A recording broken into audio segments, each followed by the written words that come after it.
Welcome back to the Ancestral Findings podcast.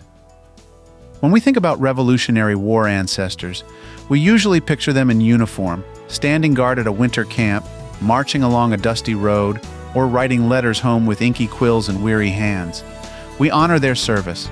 We may even know where they fought and under which command. But what happened after they stacked their muskets and went home? That's a story worth telling, because that's where the rest of their life began.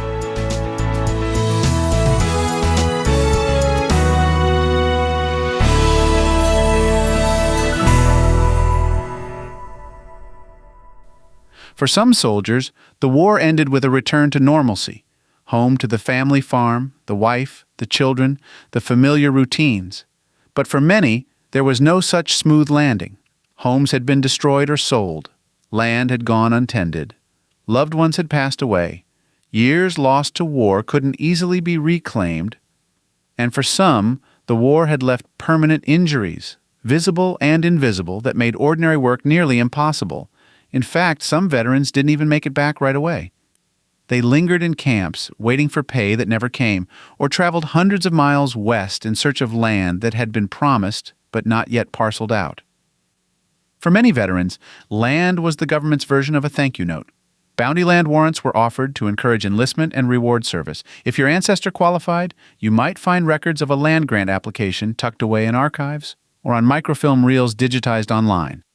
Some of this land was in what was then considered the wilderness, places like Ohio, Kentucky, and Tennessee.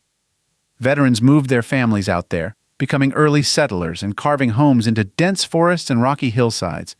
If you've got roots in those areas, a Revolutionary War veteran may be the reason your family ended up there. You can look for land bounty applications and warrants, U.S. federal land grant files, state-issued military land claims, early plat maps showing lot assignments. These records don't just show land ownership, they often include letters, affidavits, and personal statements. These little paragraphs can be pure gold for family historians, sometimes describing exactly where they lived, when they moved, and who their neighbors were. Not all veterans were lucky enough to receive land, and not all could work. Starting in 1818, Congress began offering pensions to indigent Revolutionary War soldiers. Later expansions of the law allowed for wider eligibility, including widows and dependent children. The pension files can be lengthy, sometimes 50 pages or more, and filled with treasure. You might discover personal declarations describing military service, birth and marriage dates, details of financial hardship, testimonies from neighbors and fellow veterans, handwritten letters in the ancestor's own words. If your ancestor lived into the 1820s, 1830s, or even 1840s, this is an excellent place to look. These pension applications often give more detail than the war records themselves. It's easy to imagine veterans coming home and resuming their old trades, but in truth, many had to pivot. A weaver might become a farmer. A clerk might become a tavern owner. Some tried business ventures that failed. Others took jobs with the newly formed federal government or became local politicians. A few went into law or medicine, fields that were far less formalized than today. Some even left the country altogether, settling in Canada or the Caribbean where opportunities or allegiances had changed. Genealogically speaking, this means your ancestor may not be where you expect them to be after the war. Census records, tax rolls, and city directories can help track these shifts. Sometimes the richest stories are told not by the soldiers, but by the women they left behind. Widows' pension applications often contain deeply personal testimony, how they met, when they married, the names of their children, and what life was like during and after the war.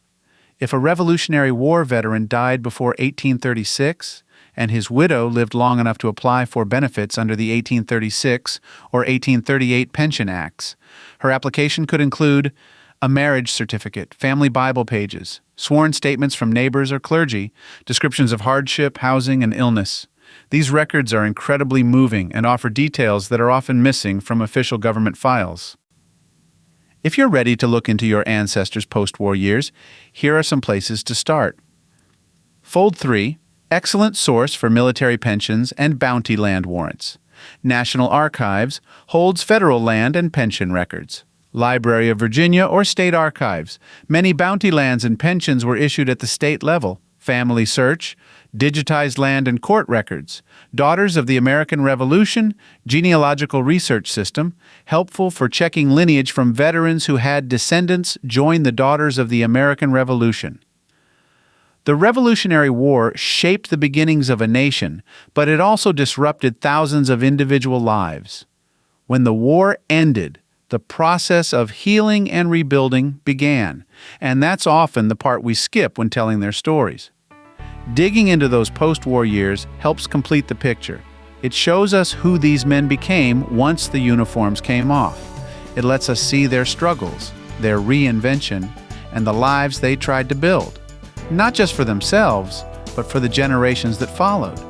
And maybe, just maybe, when you read their pension request or land deed or personal letter, you'll hear their voice again, still speaking, long after the musket smoke cleared.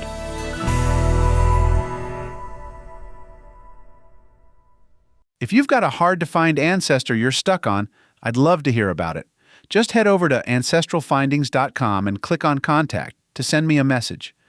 While you're there, take advantage of our free weekly genealogy lookups. Explore thousands of articles and enjoy hundreds of podcast episodes. We've been helping family history researchers since 1995.